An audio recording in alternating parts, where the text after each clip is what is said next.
Focused by Allison Gerber, Chapter 5 and 6. On Monday morning, Mom's supposed to drive Henley to school and then bring me to Dr. Gould's office. When we get to the front of the drop-off line, Mom parks, gets out of the car, and walks over to Henley's teacher, Mrs. McPhee. I can't tell what Mom's saying because she's fading from me, but she keeps pointing at Henley, who's standing next to her best friends, the Ellies, and looking at the ground with her shoulders slumped over, like she wants to disappear.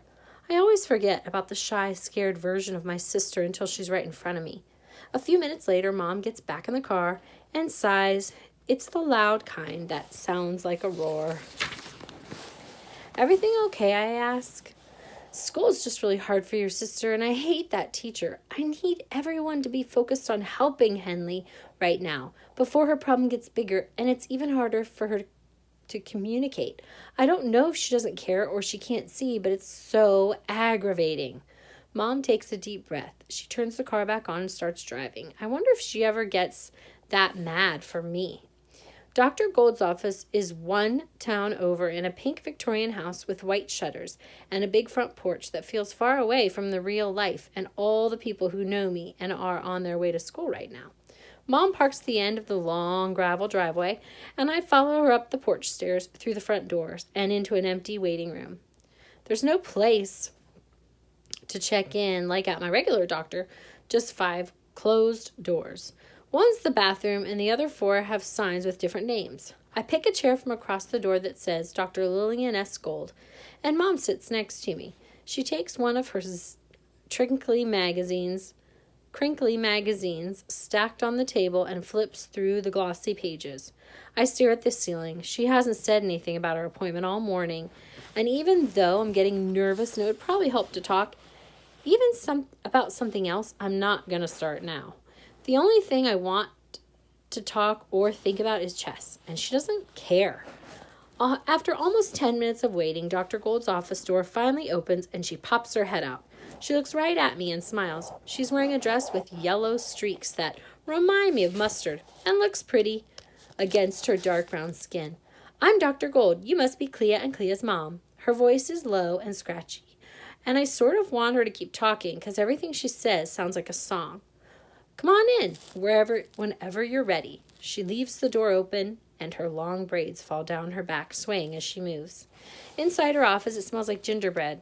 There's a hand-painted sign on the wall that reads, "No one can make you feel inferior without your consent.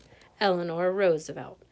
There are 3 different areas. A small sofa with chairs for talking, a table on the other side of the room, and a desk with a big marble chess set. I wonder if Dr. Gould actually plays, or if the board is there to make her office look important. Red told me that's a thing adults do sometimes. "Take a seat," she says, "anywhere you'd like." I pick the gray leather sofa, and Mom chooses the fuzzy chair closest to the door. Dr. Gould sits down across from us and looks right at me. Before we jump in, I want to talk a little bit about what we're going to do over the next 2 days. Then I'm hoping we can chat for a little while. How's that sound to you? "Great," Mom says. Dr. Gould's waiting for me to say something, so I say, "Fine," because I can tell it's not the kind of question I'm supposed to answer honestly. "Okay," she nods. "You're going to spend some time today and tomorrow with one of my colleagues, Dr. Sharma, working on an assessment that will help us understand how you process information. I'd like you to try your best to answer all the questions presented, even when you find them to be challenging.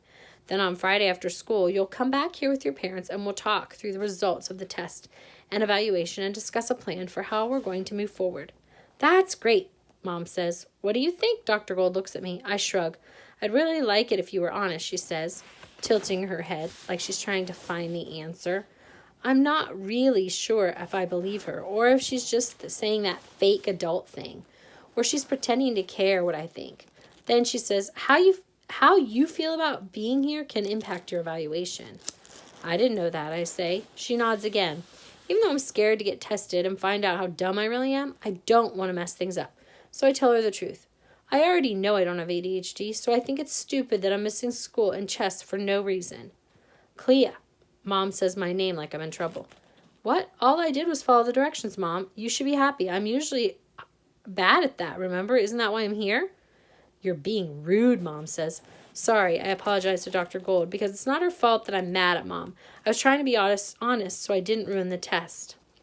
I'm glad to hear that you don't want to miss school, Dr. Gold says. That tells me you don't hate being here, which will make this process a lot easier. I never thought about that, Mom says. You don't hate being there, sorry. Dr. Gold looks at me. Can you tell me why you don't think you have ADHD? I just don't, I say. I mean, kids in my grade have it, and I'm not really like them. I can sit still. I don't blurt out answers all the time or get out of my seat. I understand why the name of the disorder is confusing, but you actually don't have to be hyperactive to have ADHD. That makes no sense, I point out, just like I pointed it out when Mom said it. Hyperactivity is just one component. It happens to be the most visible, which is why people recognize the symptoms and assume they're the same, but they're not. There are different types of ADHD, hyperactive, impulsive, inattentive, and a combined type. In order to diagnose someone under 18, they have to persistently show 6 symptoms in one of the 2 categories or in both categories for at least 6 months. Dr. Gold looks over at Mom like she wants to make sure she's following along. And those symptoms used to need to have been present before age 12 and in 2 or more settings. There also needs to be clear evidence that the symptoms are interfering with academic or social functioning. I still don't think I have it, I say. I mean, I was totally good at school until the end of last year, after I turned 12. I understand, Dr. Gold says. And I thought no hyperactivity was called ADD, I say. Well, ADD is actually an outdated term. We use a different set of criteria to make a diagnosis now, so the name's different. Basically, no one gets diagnosed with ADD anymore. Everyone says it's wrong, I say. I know, she smiles. I think I have enough information for now, Clea. Why don't we chat a little bit more on our own, and then I'll take you over to Dr. Sharma's office so you can get started. Mom, we'll see you a little later. Why can't you do the test, I ask. That's a great question, Clea, Dr. Gold says. There are different ways to determine if someone has ADHD. Not everyone takes the exact same test. And based on everything I know about you so far from your parents and teachers, I think it makes sense for us to start with an assessment that has to be administered by a psychologist who's trained to give the test. I'm a psychiatrist, which means I have a different background in education. Okay, I say, because even though I'd rather stay with Dr. Gold, I get why I can't. After Mom leaves, Dr. Gold asks, did you say that you play chess? I nod. I'm on the 7th grade team. I won my first 2 practice games, which is really a big deal. Only 9 people out of every 12 did that. Well, that's impressive. Dr. Gold sounds like she means it. Thanks, I say. I love playing so much. Me too. If you had to pick the most powerful piece on the board, which would you choose? The queen, I say without stopping to think. Interesting, she says. Why? 'Cause she can move backward and forward and on a diagonal in any direction until she runs into another piece. Dr. Gold nods like maybe she agrees. She has one of those very still faces, and it's hard to tell what she's thinking most of the time. Is there anything that makes the queen weak? I think about her question for a few minutes. She's pretty much always under attack. If you move the queen out in front, she's vulnerable and needs extra protection, which isn't that great. So even though she's the strongest piece on the board, that sometimes puts her in positions where she's the weakest piece in the game. I think that's true, I say. Could the weakest piece in the board ever be the strongest? Definitely, I say, like a pawn or the king. I hadn't really thought about the king.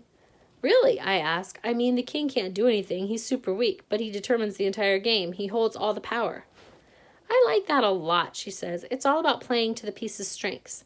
Find the thing it can do that no one else can. Start to think about those negatives as positives and be prepared for how the positives can be negatives. You have to look at each piece from all different angles. I know we're not talking about chess anymore, I say. She grins. You're missing important parts of your regular day to be here, and that's hard. So I want you to understand why you're being asked to do that. I'm not just looking to see if you have ADHD. I'm trying to identify as many of your strengths and challenges as possible in order to come up with a plan to help you feel more confident and capable and be as successful as I know you can be in everything you do.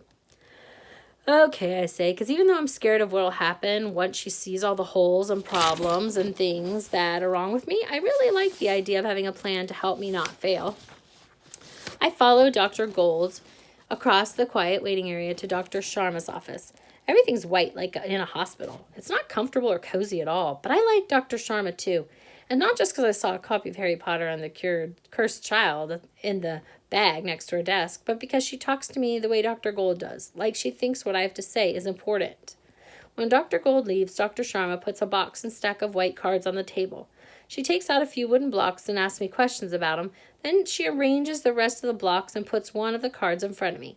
There's a special design on it. She gives me all kinds of instructions. I listen to what she says and move the blocks around in different cards.